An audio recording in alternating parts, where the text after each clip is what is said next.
I was due for my annual physical, a ritual I observed every August. This year, however, it was under the care of a new doctor. My previous physician had retired, and now I was facing a young woman, Dr. Marion Wilner. She had a vibrant personality, perhaps in her early 30s. I felt a bit hesitant about the examination, considering it involved intimate physical contact, and I couldn't shake off the potential embarrassment. Dr. Wellner's nurse handled the initial procedures, like measuring blood pressure, conducting an EKG, and testing my memory with simple tasks. That last one always made me anxious. But this time, my concerns revolved around being in a state of undress with a young, attractive woman. As it turned out, my worries were unfounded. I was so preoccupied with anxiety that there was no room for any other feelings. Once that part was over, Dr. Wellner kindly remarked, "Well, I bet you're relieved that's done." "Yes, indeed." "Thank you," I replied with a smile. The rest of the examination proceeded routinely. My blood work came back excellent, and everything seemed in order. Just as we were wrapping up, Dr. Wellner asked, "You have 3 children?" "Yes, 2 boys and a girl," I confirmed. "Were they adopted?" she inquired further. "No, they weren't." "Why do you ask?" I was curious about her line of questioning. She blushed slightly. "I'm new here, and I reviewed your records before our meeting." "I see." Well, never mind." "Thank you for your cooperation," she stammered. "You should explain, doctor." "It's my health we're discussing," I insisted. "Mr. Miller, you have a medical condition. You've been infertile since birth," she disclosed. "Mr. Miller, that's me, Ted Miller." "Oh," was all I could manage in response. "Nobody informed you about this?" Dr. Wellner sounded apologetic. "No, they didn't. Please make copies of my medical records." "I need to take a closer look," I requested, feeling a wave of shock. "Of course." "I'm sorry for the oversight," she expressed remorse. "No need to apologize. It seems like too many people have kept quiet about this," I remarked. I obtained the records within 30 minutes and pondered the revelation. At 48, after 26 years of marriage to Melissa, we supposedly had 3 children: Brad, 24, Mary, 22, and William, 20. Or so I thought. Brad was expecting a child, Mary had recently graduated, and William was in college. I couldn't help but wonder about their true paternity. Yet, upon closer consideration, I found myself doubting Dr. Wellner's diagnosis. All 3 children bore some resemblance to me. Some. I took the records to my office and scanned them thoroughly. I contemplated various ways to verify Dr. Wellner's claims. Eventually, I reached out to a college friend, Dr. Mark Madden, a urologist based in New York. I stressed the need for discretion, and he agreed to assist remotely. "Hi, Mark.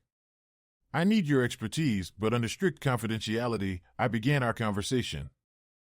"Tell me what's going on," he urged. I provided him with the details, and he promised to review the records promptly. By 3:30, he reached out with his findings. "Ted, you were born with a condition that caused infertility.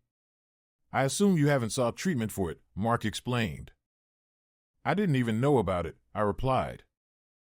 "Well, back when you were born and diagnosed, there weren't any treatments available. But in the last decade, there have been advancements," he informed me. "Could you send me some information on that, Mark?" I requested. "Of course. I'll email it to you in 10. "Best of luck," he responded. "Thanks," I said before ending the call. "Hey, Ted. Don't you have kids?" Mark asked. "Yeah, or at least I thought so," I replied. "Oh, I see. Well, good luck with that," he offered before we hung up. After that call, I immediately contacted a DNA lab and arranged for them to send me some testing kits. They arrived promptly at 5 o'clock, and I hastily stowed them in my briefcase before heading home. My youngest son, William, was still at home for the week. As I contemplated the situation, I reasoned that testing just one of the kids would suffice. When I arrived home, William was engrossed in a book in the living room while Melissa, my wife, was busy cooking dinner. The three of us enjoyed a meal of crusted cod and salad together. Melissa seemed to sense my unease, but William appeared oblivious. Melissa, also 48, had maintained her figure since college.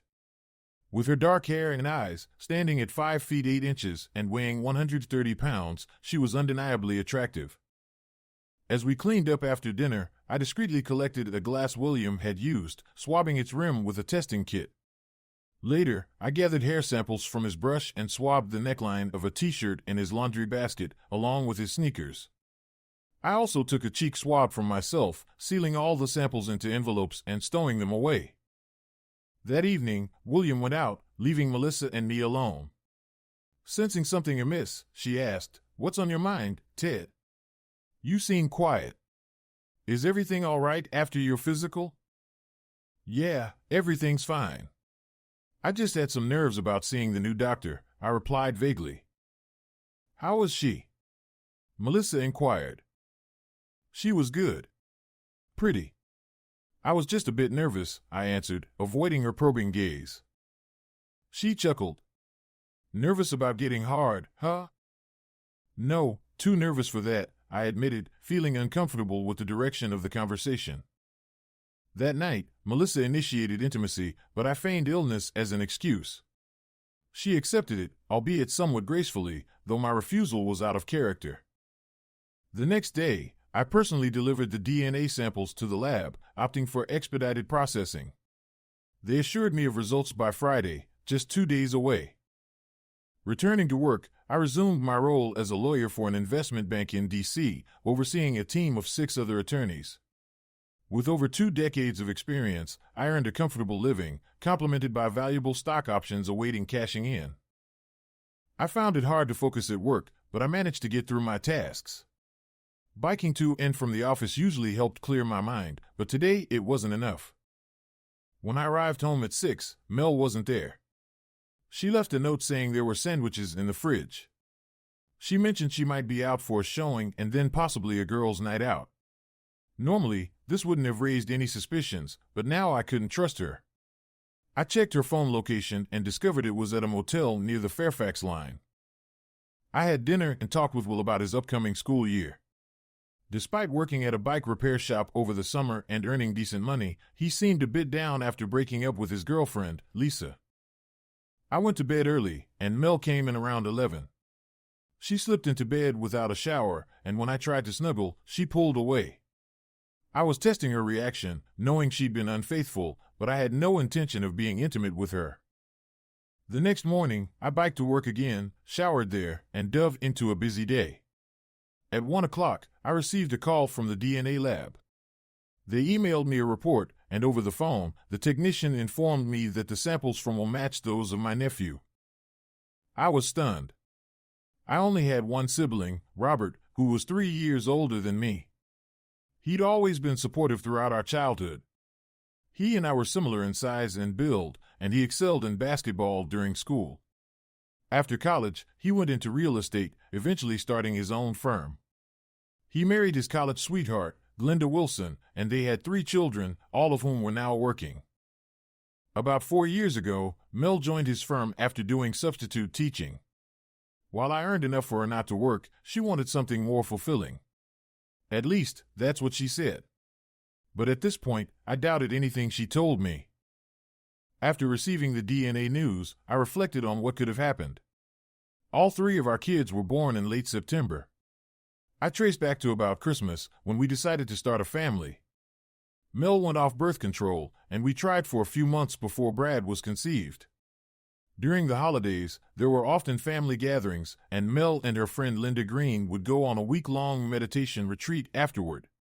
They claimed it was in the West Virginia mountains. Brad was born the following September. When Mary was nursing, Mel didn't go on the retreat, but she resumed the trips when Mary was 15 months old. Will was born the following September. The retreats continued for several years, ceasing only when Mel began working for Rob. Linda Green, Mel's college best friend, had also joined Rob's firm, and the 3 of them had been working together for a while. That weekend, we drove back to college. We spent time with him, had lunch, and helped him settle into his new apartment. After saying goodbye, Mel and I drove off, but I remained tight-lipped during the journey. Mel eventually noticed my silence and asked what was wrong. I brushed it off, saying I had a lot on my mind and didn't want to discuss it at the moment. For the remainder of the drive, we didn't say much. After dropping Mel off, I went to a local bar to clear my head. Sitting there, anger washed over me like a wave. I felt a rage unlike any I'd experienced before. I scared the bartender with my intensity, leaving abruptly after tossing some money on the bar. Needing an outlet for my emotions, I drove to my friend Ned's house. Ned had a small gym in his garage, and I asked to use his punching bag. He agreed, and I unleashed my fury on it, hitting and kicking until exhaustion overtook me. Ned helped me back to his house, where I collapsed on a chaise lounge on the deck. Sadie, Ned's wife, brought me water as I tried to calm myself down. After I had regained some composure, I began to sob. Ned asked, "Has someone passed away or gotten hurt?" "No, not yet." My sob turned into a growl. Both Ned and Sadie were wise enough to let me be. After about 10 minutes, Ned brought me a beer, and Sadie sat down beside me. She said, "Now that you've done all that, you have to tell us." I made them promise to keep it confidential, and then I laid out the whole story for them. Both of them were appalled. Ned asked, "How?" "I mean, without telling you? And your parents must have known." I thought about that. The medical records from when I was a kid were clear about the condition. They knew. Sadie said, "What are you going to do?" "I'm not entirely sure yet. But I won't take it lying down. Please don't lose control like you did on the punching bag. Ending up in jail isn't a good outcome." "I won't.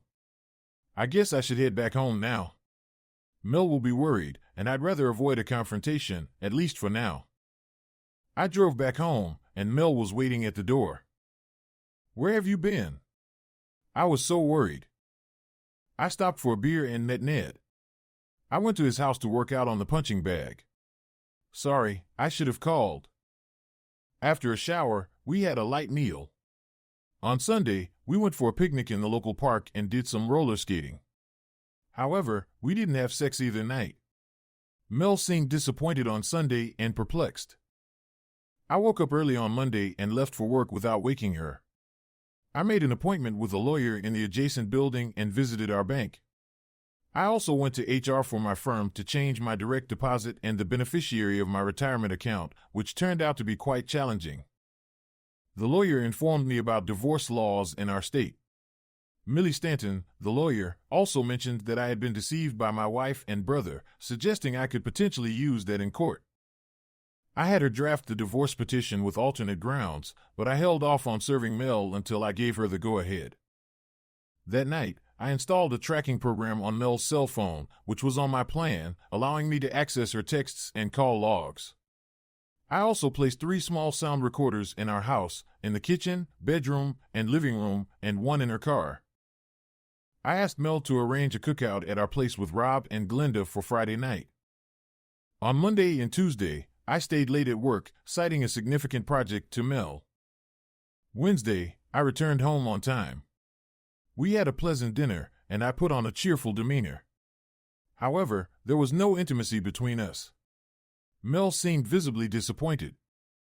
Later, I downloaded all the recordings from the devices and checked her phone. When Mel went to sleep, I listened carefully, but there wasn't much to review. With nobody home during the day, Mel didn't talk much to herself. Mel made one call to Rob's cell phone and another to my mom's. My mom had been widowed for 5 years and lived about 30 minutes away in the house where I grew up. The call to my mom came first. I could hear Mel's side of the conversation. "Mom, have you heard from Tim lately?" Pause. "Well, he seems off. He had a physical, and since then, he's been acting differently." Pause. "I don't know. Just checking in." "Okay." The call to Rob came next. "Rob, it's Mel." Pause. "No, we can't do that this week. You guys are coming over Friday. And Tim is acting funny. Pause. I don't know. I can't see any way he knows anything. Pause. Look, we're careful, and anyway, I believe he got bad news from the physical. Pause. Okay. See you, babe. The content of that conversation marked the effective end of my marriage. They were still involved. Initially, I speculated they might have thought they were doing me a favor. But regardless of their intentions, I was determined to punish them as much as possible. Rob and Glenda arrived at 6:30 on Friday. Mel and I had a meal cooking, grilled burgers and fries, with salad. While we were preparing dinner, I made a point to ignore Mel. She noticed but said nothing. When the doorbell rang, she looked at me and said, "I hope you're not going to be in a bad mood all night, Tim." I remained silent and answered the door. Rob and Glenda greeted me. Glenda gave me a hug, but when Rob tried to do the same, I turned away. I got them their drinks, beer for Rob and white wine for Glenda. We all sat on the patio. "I'm divorcing you, Mel," I announced. "You'll be served with the divorce petition on Monday. Rob, I'm suing you for back child support for all the years I've raised and paid for your children's upbringing." Mel started sobbing, and Rob stood up, looming over me. "You jerk. You jerk. I'm gonna mess you up," he shouted. Glenda was staring, shocked. Rob attempted to hit me while I was seated on a porch chair. I pushed back, flipping over the chair. Standing up, I confronted him. "You're angry? You hypocritical jerk. Let's settle this," I challenged. He lunged at me, swinging, but I dodged his fist and struck him in the stomach. He wasn't as fit as I was, and the blow winded him. I followed up with another punch to his gut. Mel's screams went unheard by me. I continued hitting Rob until he slumped onto my shoulder. Then, I kneed him in the groin, causing him to collapse onto the patio. I turned to Mel, who was still sobbing. "You had no reason to hurt Rob. None. You're a savage. You might have killed him," she accused. "I still might. And you're not safe either, you conniving woman," I threatened. Mel paled at my words and slowly backed away from Rob. I snarled at her, "Pick this piece of trash up and get him out of my sight. You have maybe a minute before I finish him off." Mel struggled to lift Rob onto a patio couch and disappeared into the kitchen, staggering. I glanced at Glenda. "You didn't know?" "No. I had some suspicions about Rob over the years. But not about Mel," she confessed. "I believe they're still involved. Maybe she's seeing other guys as well." "I don't know," I remarked. I heard the garage door open. Walking inside, I glanced out the front door to see Mel driving off with Rob in the passenger seat of her SUV. Glenda entered the house. Despite being dressed elegantly for the dinner party, she was in tears, and her makeup was smudged.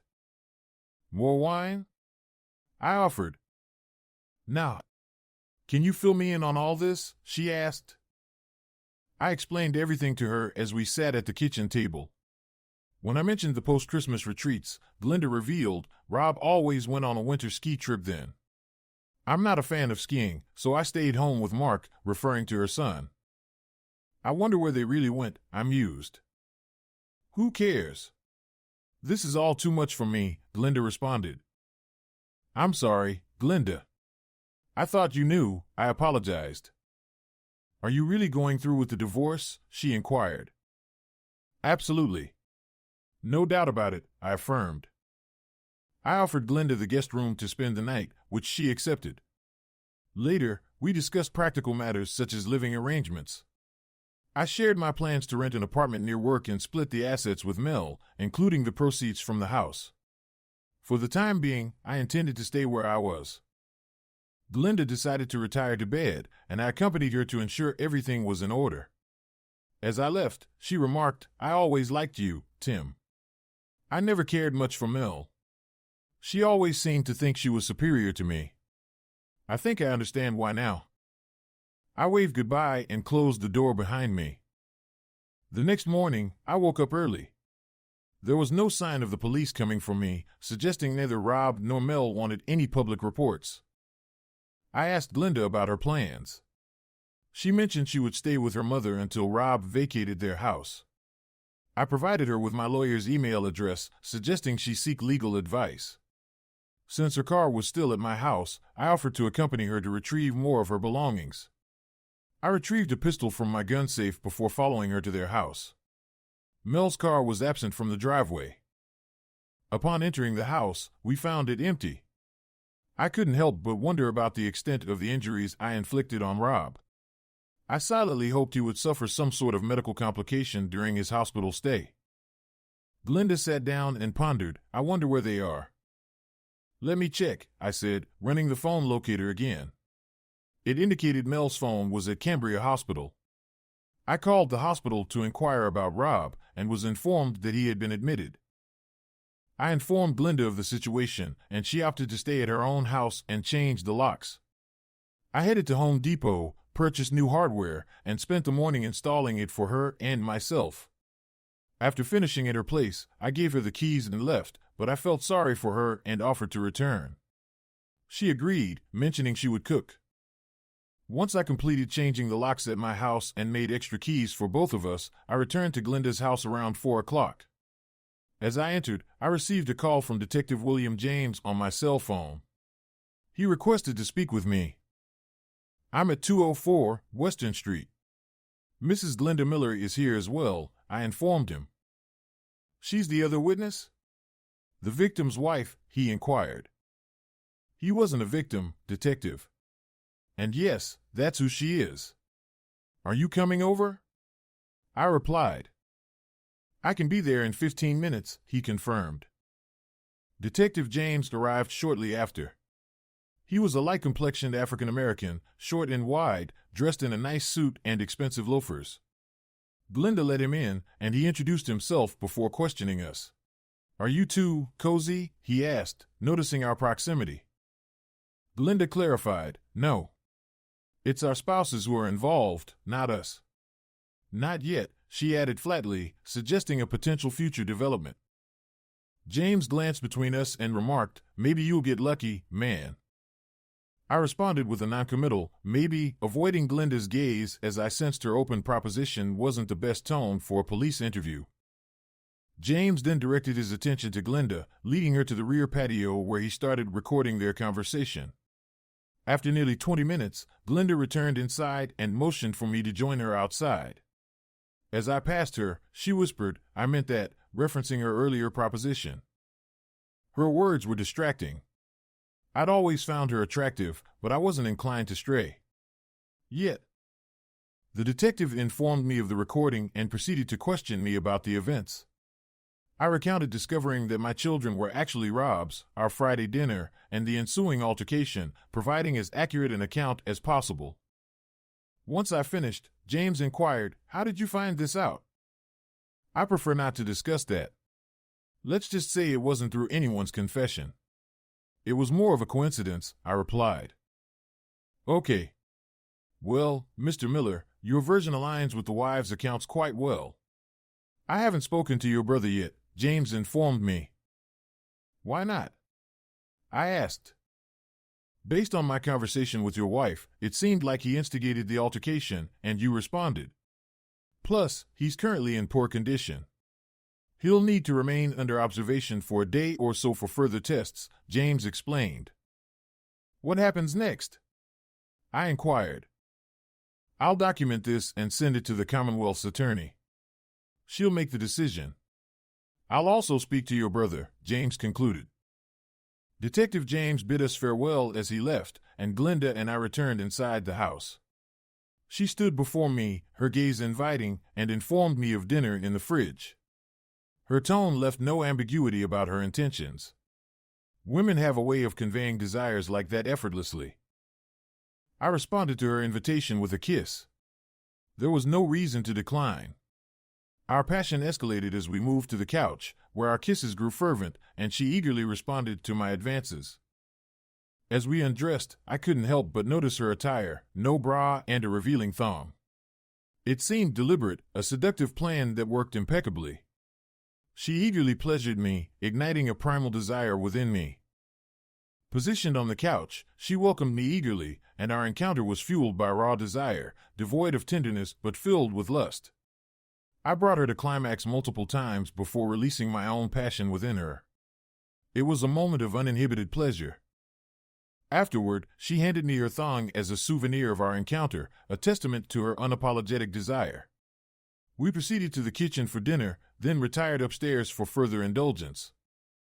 As the morning dawned, thoughts of our spouses lingered, but neither of us felt inclined toward religious observance. I checked Mel's phone location, discovering she was at my mother's house, prompting thoughts of confronting her about her involvement in my situation.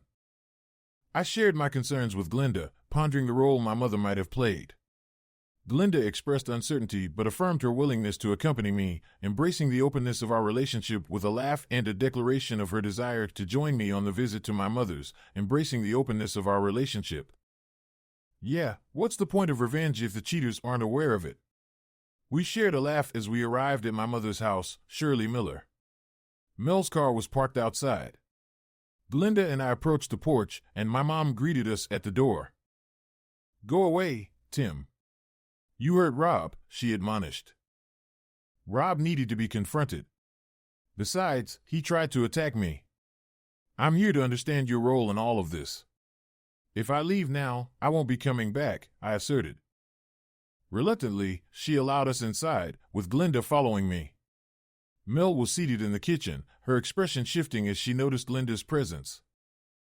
"You wasted no time, did you?" she accused Glenda. "Why should I wait? Your boyfriend isn't satisfying me anymore." "But your husband sure can," Glenda retorted. Mel attempted to approach, but I intervened, dragging her away as my mother implored us to cease our argument. "Tim, your actions with Glenda may have complicated matters," my mother interjected. "No, I'm free to make my own choices now, just like she is. Mel and Rob always had that freedom. Glenda and I have some catching up to do, and we're off to a good start," I defended. Mel urged us to listen, proposing an opportunity for reconciliation. I turned my attention between my wife and mother, willing to hear them out. "We wanted children, Mel and I. But when we tried, your mom informed me of your infertility. She suggested Rob as a solution to conceive without your knowledge," my mother confessed. "And you decided this without consulting me," I exclaimed. "Your father wanted to discuss it together, but we outvoted him," my mother explained. "It was the two of you and her against Dad," I remarked. "We explored medical options, but they were costly and time-consuming. Ultimately, we opted for the natural route," my mother continued. "And you both lied and sneaked off to spend a week, even 2 weeks once, having an affair," I accused Mel. Mel admitted, "Once we overcame our initial hesitance, yes, I enjoyed our time together. And it was successful. It worked all 3 times. You eagerly anticipated your encounters with Rob," I pointed out. Mel conceded, "Yes, I did. He's a good man." Glenda interjected, "Is he? What about me? He deceived and betrayed me." "We assumed you wouldn't approve," my mother confessed. Glenda expressed her resentment, blaming them for a failed marriage. Mel appealed for reconciliation, emphasizing our love for our children and each other. I confronted Mel, "You and Rob just kept going at it. Even after 3 kids, you didn't stop, did you? And I bet you're still at it." Glenda chimed in angrily, "Well, Mel, how many times have you and Rob hooked up in the past year?" My mother, Shirley, looked at Mel in disbelief. "Mel, please tell me this isn't true." Mel confessed, "We fell in love. We were compatible in every way, in and out of bed. So, we continued meeting. Yeah, like last week at the Shady Pines Motel," I revealed. Mel was taken aback. "Did you hire a detective?" "No, just ran the locator on your phone," I replied. Mel pleaded, "We can stop. We will stop. It's you I want, Tim." Glenda asserted, "I want him too. You can go off with your big love interest. There's no going back." Shirley, who had been standing, collapsed into a kitchen chair, overcome with emotion. "What have I done? My God, she sobbed. Glinda reflected, secrets and lies only breed more secrets and lies. You should have been honest from the start. Mel defended, none of our kids would exist if we had been. So, maybe Shirley didn't do so bad. I looked at Mel with a sense of profound betrayal. You're missing the point, Mel. You, Rob, and my mom have conspired and deceived me. My entire life feels like a sham. You've stolen my life from me. Hollowed it out. My whole life was a lie. Overwhelmed by sadness, I sat down, pushing Mel away when she tried to comfort me. Never again, Mel. Never again, I sobbed. Glinda embraced me from behind as we all cried together. Eventually, Glinda and I left without anyone following us. Back at her house, we found little solace in anything. We tended to her garden, mowed the lawn, and had a quiet lunch before finally starting to talk. I asked Glinda, "Are you sure about the divorce? You and Rob have been together for so long." Glinda replied, "Remember what you said about them taking away your life? I feel the same way. I'll see your lawyer tomorrow. We can go together. But I can't see any way back. It's been too long and too cruel." That's how I feel too. I have to think about the kids. How do I break it to them? I pondered. Call them or send an email, telling them to call you, Glinda suggested. Taking her advice, I spent the afternoon composing an email to my children. After laying out the facts, I reassured them that they would always be my children, regardless of the circumstances. I sent it off and waited for their response. An hour later, my daughter Mary called, expressing concern. "Dad, are you okay?" "I will be. But what about you?" "It's a lot to process," I replied. "I just know I love you, and you're my dad forever. I'm struggling to comprehend what to do about Mom. How could she and Graham?" Mary expressed. "Graham thought she was helping me. She didn't know about Rob and Mel's affair. As for your mom, I'll never forgive her. What you decide is up to you," I explained. "I'll need some time to figure it out," Mary replied. "In many ways, I hope you find some resolution." "I guess that's what I hope for," I said. "Yeah, it's a tough one. I just wanted to talk to you." "I love you," Mary concluded. "I love you too," I affirmed, feeling a mix of emotions but grateful for the connection with my daughter. We hung up, and shortly after, Brad called, and we had a similar conversation.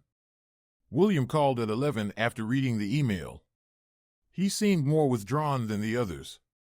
He said, When I was home and everyone else went to school, I noticed some things about Mom. I brushed them off, but I should have said something. I'm sorry, Dad. There's no need to dwell on it. It's in the past. You were in a tough spot, and you didn't know everything, I reassured him. We wrapped up our conversation quickly. Well, didn't sound good. He had always been close to his mother, or so I thought. I wondered how much he truly knew about her and Rob. Glinda was in her kitchen, flipping through an old photo album when I joined her. The pictures captured moments from her family's and mine's past, and soon enough, we were both in tears. She remarked, maybe this wasn't such a good idea. No, we need to confront what we've lost, I replied, putting my arm around her and giving her a comforting hug. We continued reminiscing before heading to bed. We slept together, but there was no intimacy. We met with the lawyer on Monday morning. Millie Stanton wasn't initially keen on discussing our cases together, but we insisted. Despite her old-fashioned appearance, I found her demeanor reassuring. She outlined the divorce process in the state, mentioning that adultery was one ground for divorce but not commonly favored. However, she acknowledged that our situation was far from ordinary. We agreed on a plan for filing for divorce individually and for me to pursue legal action against Rob for back child support. Millie suggested delaying Glinda's involvement in suing Rob due to their shared finances. I arranged for Mel and Rob to be served at work on Wednesday. Glinda and I spent the day addressing her financial matters at her bank and grabbing a late lunch before returning to her place. Deciding to swing by my house, we found the new locks intact. Stepping inside, Glinda seemed to be taking in the familiar surroundings. Turning around, I found her standing there with a determined look. She said, "I want you to make love to me on her bed. Now. Please." I couldn't resist such a heartfelt plea. I lifted her up and carried her upstairs to the master bedroom. She chuckled as I laid her down on the bed. "You're quite the strong man." "Rob couldn't do that," she remarked as we undressed. Naked, we eased onto the bed, taking our time. Initially, it felt strange to be intimate with another woman in that bed, but soon, any reservations melted away as Glinda eagerly pleasured me. She took control, rolling me onto my back and mounting me, claiming what she desired.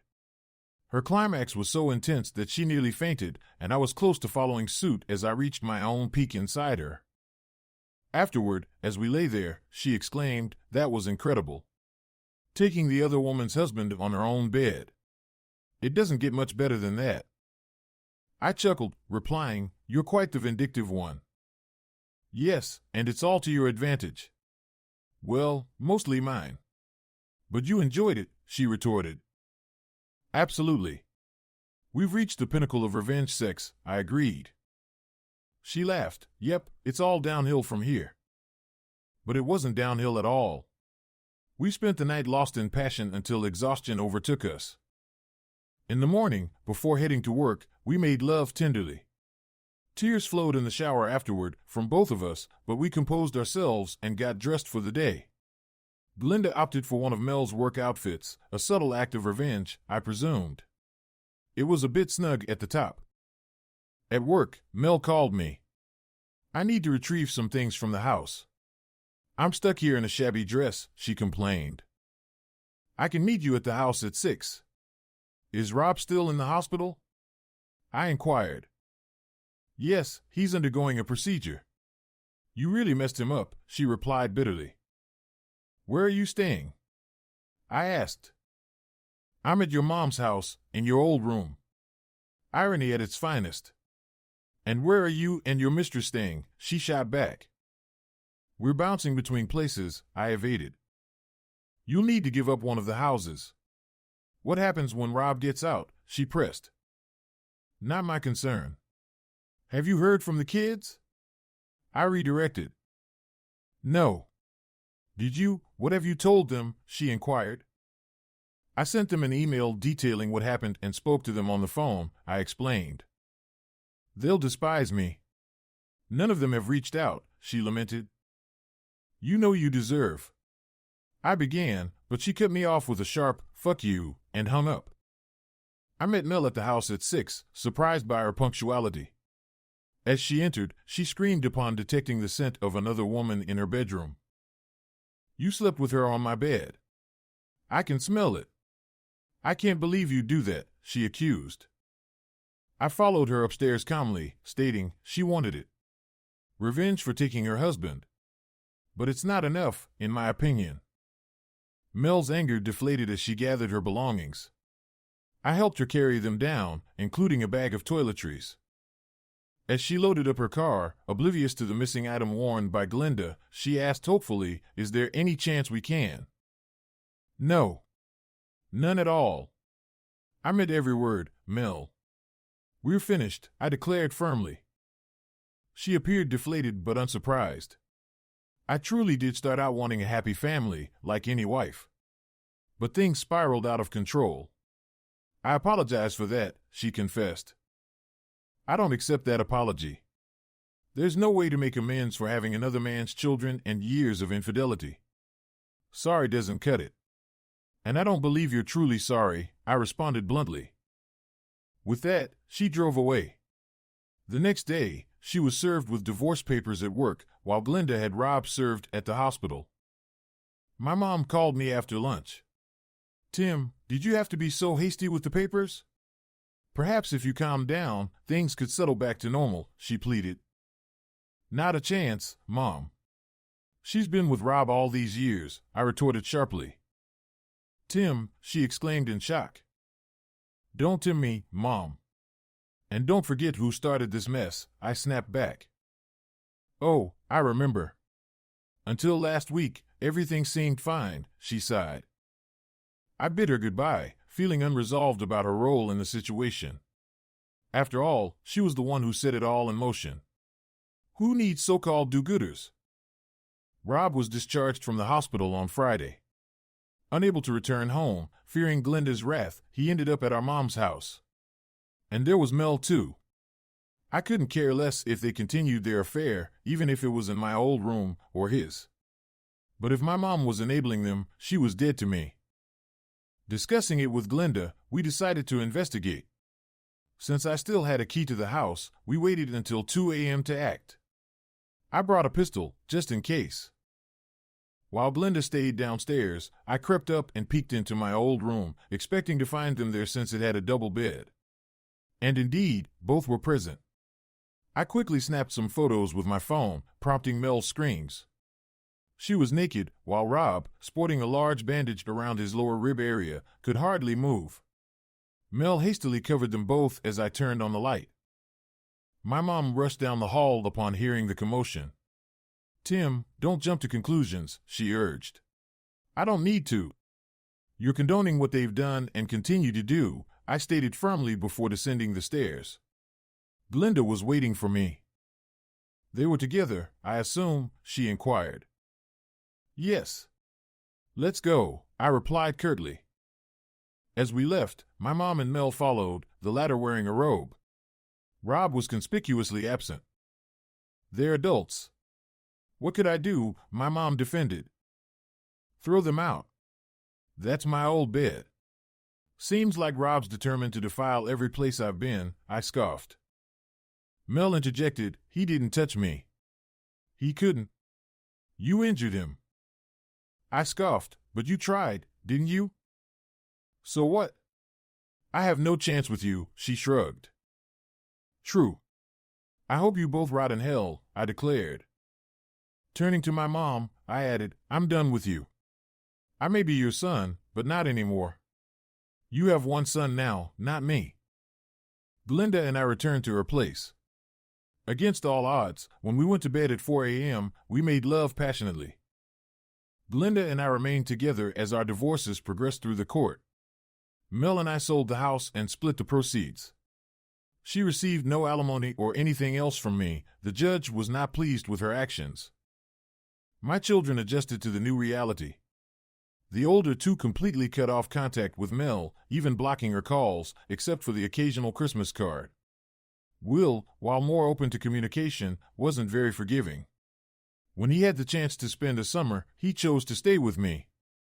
Rob remained distant, and Mel's attempts to reach out to him for lunch were futile. Glenda received the lion's share in the divorce settlement, retaining the house and receiving a significant sum from Rob's business. Meanwhile, Rob and Mel found themselves living together in a small apartment near his workplace. About a week after the divorces were finalized, Glenda and I had a candid conversation. While our sexual chemistry remained strong, we both acknowledged that our compatibility beyond that was limited. So, I decided to move out. Surprisingly, neither of us felt particularly sad about it. Glenda jokingly made me promise to visit her occasionally for some adult fun, provided neither of us found new partners. I agreed, acknowledging our undeniable physical connection. I underwent a procedure that successfully addressed my sterility issue, but at nearly 50, it felt like a hollow victory. One evening at the gym, I encountered a woman named Hilda Marks, who impressed me with her fierce demeanor. We struck up a conversation over coffee, and within weeks, she became a significant part of my life.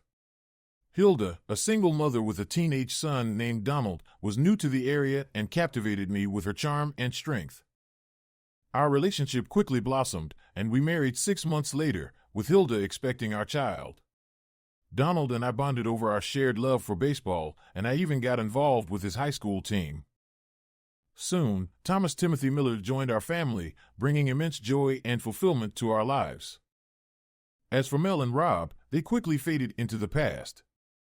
Mel found companionship with a younger plumber, while Glenda remarried her college sweetheart, James Wilder. Despite our tumultuous history, Glenda and I maintained a civil relationship, even sharing some candid conversations about our past. While I never fully forgave my mother for her role in the upheaval, I made efforts to maintain some level of connection with her. Hilda ensured that my mother had regular visits with Thomas, softening my resentment towards her. My mother passed away the previous June, and her memorial service, while calm, marked the end of a turbulent chapter in our family's history. I chose not to speak, and Rob wisely kept his distance from me. And so, with a newfound sense of peace and stability, our story comes to a close. Thanks for watching and have a great day. Write your opinion in the comments.